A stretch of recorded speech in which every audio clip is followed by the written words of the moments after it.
आज से 9 साल पहले एक माइनर लड़की उन्नाव के एमएलए के पास जाती है कुछ काम कि कुछ काम मिलेगा, और उन्नाव के एमएलए उस लड़की के साथ रेप कर देता है। अजीब लगा ना? अभी आगे आगे सुनते जाओ और ज्यादा अजीब लगेगा।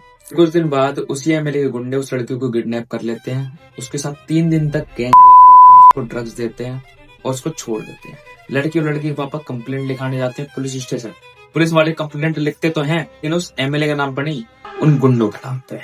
लड़की और लड़की के पापा बहुत ट्राई करते हैं, रिटर्न कंप्लेंट लिखते हैं, यूपी से बाहर चले जाते हैं, वहां से रिटर्न कंप्लेंट लिखते हैं कि ये सब जो करा धरा है, एमएलए का करा धरा है, उसके नाम पर रिपोर्ट लिखो, पर यूपी पुलिस के कान पे जू भी नहीं रहेंगे। लड़की और लड़की के पापा ने बहुत ट्राई करा, फिर कुछ दिन बाद एमएलए का भाई और उसके गुंडे आके लड़की के पापा को मारते हैं और लड़की के पापा को ही अरेस्ट करवा देते हैं। मतलब जो पिटा उसी को अरेस्ट करवा दिया।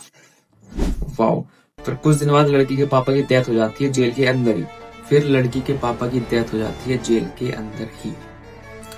मैंने 2 बार इसलिए बोला था कि तुम्हारे समझ आ जाए। इतना सब होने के बाद लड़की अपने पापा को खोने के बाद एक स्टेप लेती है, सीएम योगी आदित्यनाथ के घर के बाहर जाती है, अपने आप को आग लगाने की कोशिश करती है, पर लेकिन वो बच जाती है। ये सब होने के बाद मामला थोड़ा लोगों के सामने आता है, इस बात पे थोड़ा सा गौर जाता है लोगों का, और फाइनली एमएलए के नाम पे रिपोर्ट हो जाती है।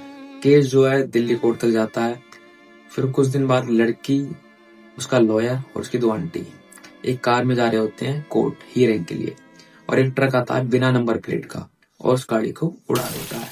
लड़की के साथ जो 2 आंटी थी उनकी ऑन द स्पॉट मौत हो जाती है, और जो लॉयर था वो भी बहुत बुरी तरीके से जख्मी हो जाता है और कुछ दिन बाद वो भी मर जाता है। लड़की जो है वो भी बहुत बुरी तरीके से घायल हो जाती है, लेकिन वो बच जाती है। लड़की बहुत ज्यादा स्ट्रगल करती है, अपने आप को बहुत ज्यादा प्रूव करती है।